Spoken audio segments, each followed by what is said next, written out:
Reindeer was a lot of fun to work on. I'm sorry, it just was. Wow. Rudolph the Red-Nosed Reindeer is not a high point in the studio's career for sure. But it was fun nonetheless. My 3-year-old thinks the world of it. Yeah, no, we've definitely done some crap games. We've done some that were really horrible, but they were at the same time they kept people, but they're kind of fun to make, and they make that audience happy. They made studio money. They kept people working, and But then we've also done and Bible Tales, right? No, we did do Bible Tales. No, but we've done games that definitely weren't gamer games that we're proud of. I mean, we've done games like we did Go Diego Go and things like that. That were did a lot of these games that won Parents' Choice Awards and that preschoolers love and were really cool. But that's not going to get the cover of Game Informer anytime soon. But look, you've been able to work on iconic characters like Rudolph the Red-Nosed Reindeer, now Captain America. Look at icons. Yeah. No, it's working on some of the stuff over the years has been wonderful, and you get to meet some really great people. Matt and I got to meet Tim Burton. We've gotten to you get to meet famous athletes, and we got to meet Seth MacFarlane, and we've met You walk sets in movie studios all the time. Yeah, we get to do cool stuff like that. That's really fun and meet really interesting people and try to. Sometimes a lot of times they have very unrealistic expectations of what they want out of their game. So you do your best to.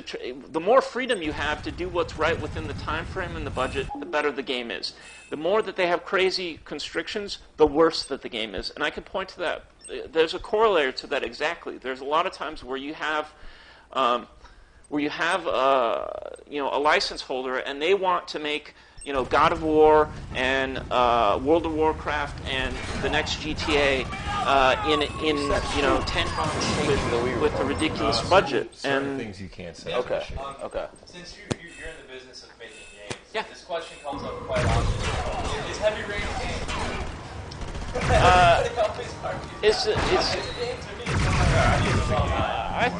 I think so. I think it's beautiful. Yeah. It's. I think there's, maybe the better debate is it art? It's kind of you to see me off, but I'm afraid you won't be following me this time. Yeah. This is not the demo version of Conduit. It's like a version that is close to release, so it's almost finished now. It's a version where Matt has some debug stuff in there and cheats, so he can skip to levels and show some other stuff. But pretty much that's close to the final game. It's the Leviathan, right? Oh, that's sick, dude. This looks so awesome. There is a new alien language. We built off of the existing Drudge language, but there's some new concepts in the game of non-player characters. So there's factions of the Drudge that have split off, and they're called Free Drudge, and so they actually have their own kind of culture and language, and they've split off a bit. So good ear on that one. Yeah. A lot of questions. So obviously, sometimes you got to repeat a question because there are too many. But we'll try to answer all of them during the show. So you don't spam us by repeating a question. If you feel you're not heard, just ask again. Then obviously, while we answer a question, if new questions come up, it'll be a bit tough, but we've got some time. Yeah, being that you guys are high voltage software, and whenever there's always one game that comes up, the Grinder. Everybody always asks about the Grinder. Last time you were here, the Grinder. Every time. I mean, I think the first time I was introduced to you guys, I got to check out a demo of the Grinder. Yeah, and that was in 1986. 1986, exactly. Yep. Back then, when we were just young lads. We're going out to industrial shows. It was great. Yeah. We're hanging out, Waxworks Records, EVP, yeah. And yes, there will be other alien species. A lot of other alien species. Almost every developer in the Chicago area has either closed or suffered massive layoffs, HBS included. What's the future of the Chicago dev community? That's an awesome question. Okay, so a few years back we did have a layoff, and that was one of our few layoffs in our whole history, which is actually the flip side of doing licensed development, is we know that we're very stable, and by and large we don't have much layoffs. But the I hope the Chicago line development is really strong and healthy. It's good for everyone. It brings good talent in. There's lots of people. A lot of those people are our friends. We don't wish any of those people ill will. But there have been a lot of craziness. EA Chicago in the past that didn't work out so good.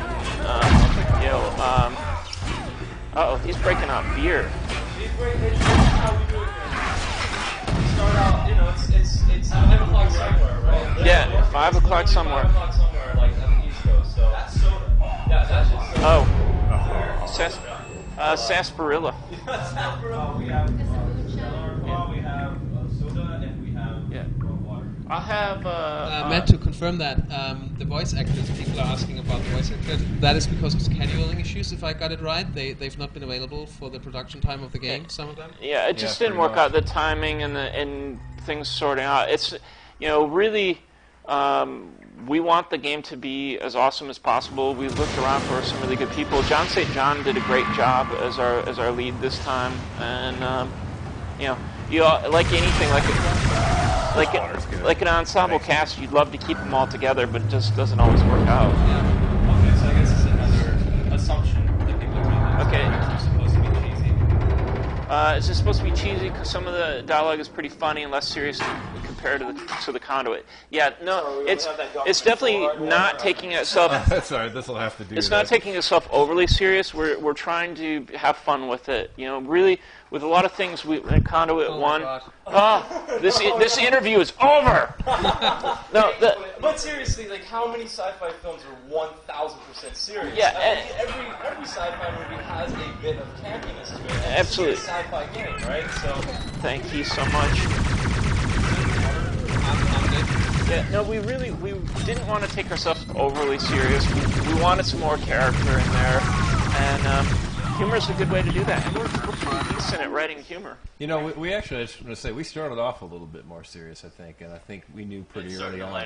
We had to lighten it up. Yeah, we had to lighten it. It was too dry, and at some point, we just wanted to have fun with it a bit more. And there were so many other elements of the game where we really embraced the sci-fi. We wanted to go big over the top, and this just seemed like a way that we could, we could have more fun with it ourselves. This is great. The whole place is falling down around us. People are still getting excited about the Doritos and the orange soda again. Oh wow! Yeah. That I don't know if folks noticed that or not, but we did put orange soda on the level, and that was directly as a little thank you to the fans, because that was, all the photos we received of people with orange soda and Doritos with their launch copy of the game. That definitely helped the team. It was there were a lot of smiles around the studio. What if we were Super Smash Bros? Any thought of that? That's not kind of I don't think anyone would say no to that. That would be like a phenomenal honor. We certainly work closely with Nintendo, and those are some amazing folks over there. We would love to just even be included in their shadow. Someone is asking, that's a good question, came up twice, if we are afraid of the competitors like GoldenEye and Call of Duty, and that's why the release date for the first and the second one didn't hit the original date. That's probably a question. That's what people ask, and they should get an answer for that. I don't think you guys are. We're terrified of those games. We're still scared of them. We're so scared that they're going to. No, we want that stuff. We want more first-person shooters. We want good games for the Wii. That's what we've always said. We've never faltered on that. We want good games on the system. There's a natural, analogous feeling of holding the Wiimote and shooting someone in the face. Everyone knows this. No, it is a lot. Living space. Can you port this engine to the 3DS? Or perhaps I could show you something. There is no 3DS. There is no 3DS. There is a 3DS. I could show you guys something no one else has seen. You got people here, right? Secretive talking. Numbers are being on. Caleb, this is what happened last time. You were ordered to die. Like, this last time you were here, you guys revealed too much. You had gag orders, the same exact thing. Like, shut them up now. Shut them up. We like you guys. That's why we like hanging out with you guys. You guys are the real deal. Well, I mean, this is more of a concern. I'm wondering how the online mode really is in front of us. So leave the campaign and surprise. That's a campaign and surprise and try. Yeah. Okay. We're not gonna play the entire game. No, but we could do some. We could do some. Maybe Matt should play a little more so we see like the outside part of the stage. Yeah, we're here for a little while. Yeah. How long you guys here? You guys aren't kicking us out. No. I think. Did you see you knocked his helmet off? That's kind of cool. You can knock off helmets and bits of armor and stuff. And it looks amazing. No, this. So tight. I think what the guy's concern is, and I've been here, we've all been here. Whenever Heavy Rain came out, I always have to bring that game up. It's one of my favorite games. you just won't shut up about it. I know, he always talks about this game every day. I didn't want to watch any trailers. I didn't want to know anything about it. So what his concern is like, this isn't spoilers. I don't know. There's nothing really here to show. We're just showing the game, right? Well, we'll show as much as people want to see. Except the thing, we don't want to show. We won't show the end of the game. Okay. We won't show. Yeah, we've been pretty aware that there's we a don't couple. want to show There's a off couple of everything. things that we want to hang off for things, but a lot of things we'll show what people want to see. Yeah, people were asking about the headset, so it's just the headbanger, right? We're not supporting WeSpeak. That's correct. Can't anymore. Yeah, It's either or. Yeah, it's an either or, and that wasn't. Obviously, we're big on supporting as much as possible. But that was a Nintendo requirement. The libraries support. You either have to support one or you have to support the other. They're not compatible, unfortunately. If there was any way around it, we would have done it.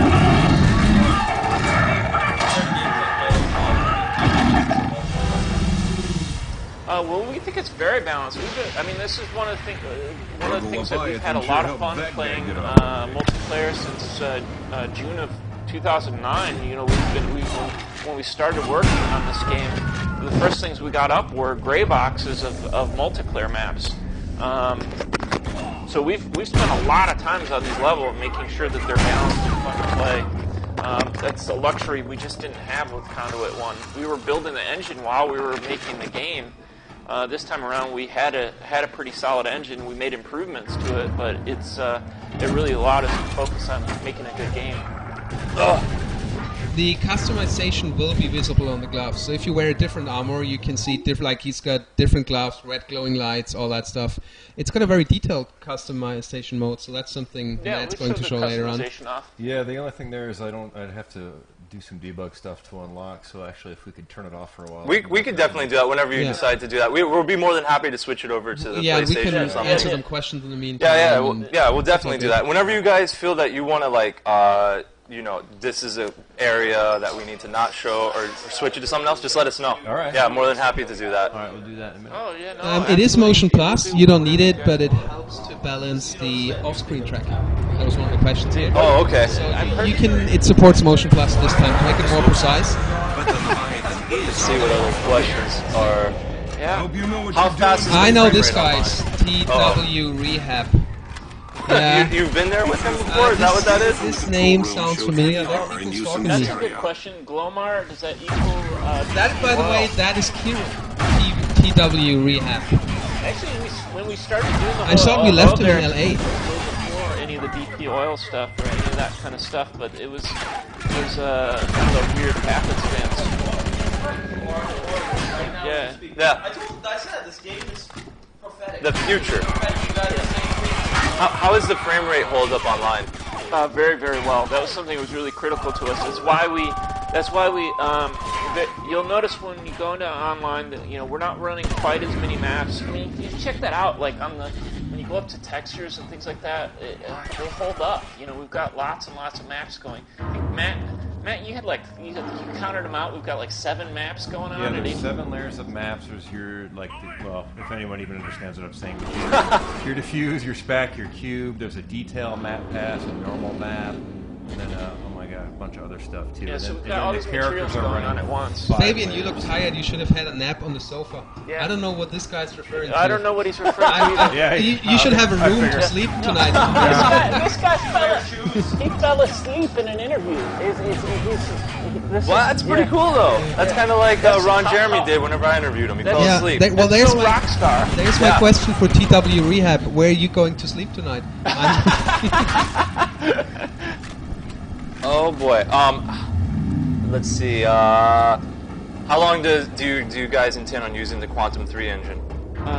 until the end of time. Until the end of time. No, it's 1 year left. Yes, Guys. Can you just type Humtuck? Or Humtuck, I'll get to your question. He keeps asking the same question over. I want to make sure that nobody's left out. It's one of the good people that always comes to our channel trying to find this question. Humtuck. Hardcore mode. Somebody wants you to try hardcore mode. See how everyone wants to see you get your ass handed to you. Alright, should I just quit and go right to hardcore mode? However you want to do it, man. Didn't you make this game? We answered that question. Yeah, you can see changes in first-person mode if you change your equipment and your armor and whatever. We've got a whole customization you can go through, and you can change out all kinds of stuff. Your avatar. There's a bunch of models to choose from. There's a bunch of component segments of all the models. It's like 20 modular component segments. A primary and secondary color. There's also a bunch of perks that some of those aren't visible, but you can do a lot to tweak out your character, how you want your character to play. This is a question from Humtuck. His name is right there. Oh, cool. He keeps asking that question. I want to make sure. Okay, let's get him. I have a question. Thank you. I'll read. Yeah. Okay. That's good. That's the first one. That's the question. Yeah. I don't know how to answer that one. But, okay. So the next one.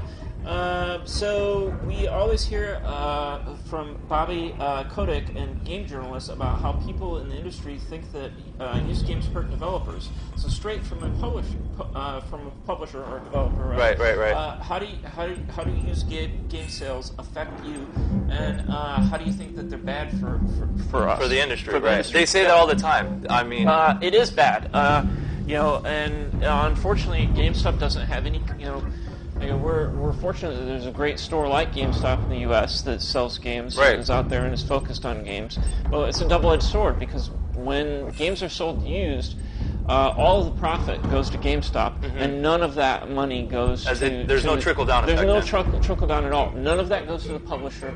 None of it goes to the developer. So it is a slow drip. It's a stranglehold on the industry, kind of. Quasi. It helps the industry at the same time. It helps it, but It helps get your game into more hands. It gets your game into more hands at a lesser cost, but the cost is that it's 100% profit for them and nothing for you guys. For us.